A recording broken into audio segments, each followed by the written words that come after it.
warm place, a cozy retreat in which everything is offered you gratis. The earliest remembrance I have is of the cold, the snow and ice in the gutter, the frost on the window panes, the chill of the sweaty green walls in the kitchen. Why do people live in outlandish climates in the temperate zones, as they are miscalled?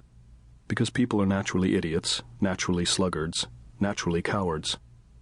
Until I was about 10 years old, I never realized that there were warm countries, places where you didn't have to sweat for a living, nor shiver and pretend that it was tonic and exhilarating.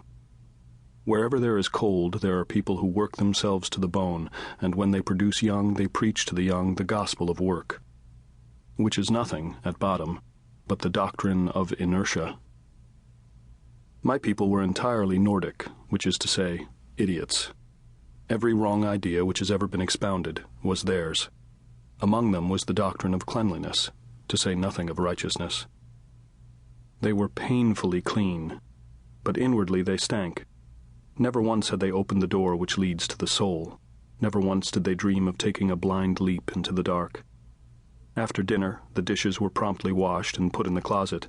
After the paper was read, it was neatly folded and laid away on a shelf. After the clothes were washed, they were ironed and folded and then tucked away in the drawers. Everything was for tomorrow, but tomorrow never came. The present was only a bridge, and on this bridge they are still groaning as the world groans, and not one idiot ever thinks of blowing up the bridge. In my bitterness, I often search for reasons to condemn them, the better to condemn myself, for I am like them too, in many ways. For a long while I thought I had escaped, but as time goes on I see that I am no better, that I am even a little worse, because I saw more clearly than they ever did, and yet remained powerless to alter my life. As I look back on my life, it seems to me that I never did anything of my own volition, but always through the pressure of others. People often think of me as an adventurous fellow. Nothing could be farther from the truth. My adventures were always adventitious, always thrust on me, always endured rather than undertaken. I am of the very essence of that proud, boastful Nordic people who have never had the least sense of adventure, but who nevertheless have scoured the earth, turned it upside down, scattering relics and ruins everywhere. Restless spirits, but not adventurous ones. Agonizing spirits, incapable of living in the present. Disgraceful cowards, all of them, myself included. For there is only one great adventure, and that is inward toward the self, and for that, time nor space nor even deeds matter. Once every few years I was on the verge of making this discovery, but in characteristic fashion I always managed to dodge the issue. If I try to think of a good excuse, I can think only of the environment, of the streets I knew and the people who inhabited them.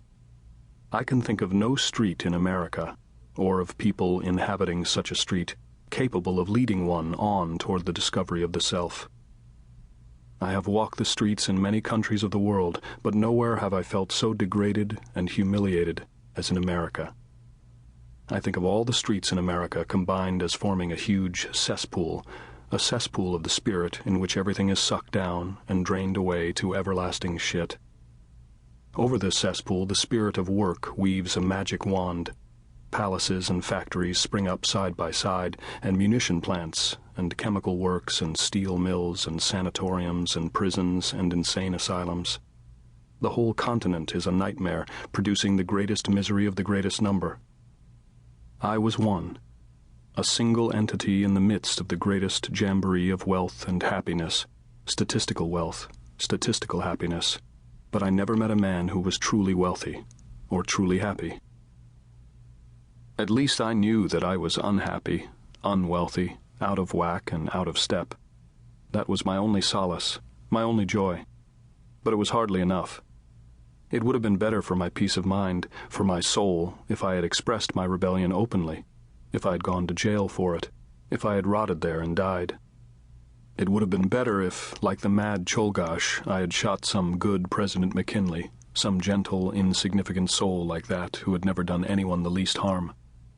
Because in the bottom of my heart there was murder. I wanted to see America destroyed, razed from top to bottom. I wanted to see this happen purely out of vengeance, as atonement for the crimes that were committed against me and against others like me who have never been able to lift their voice.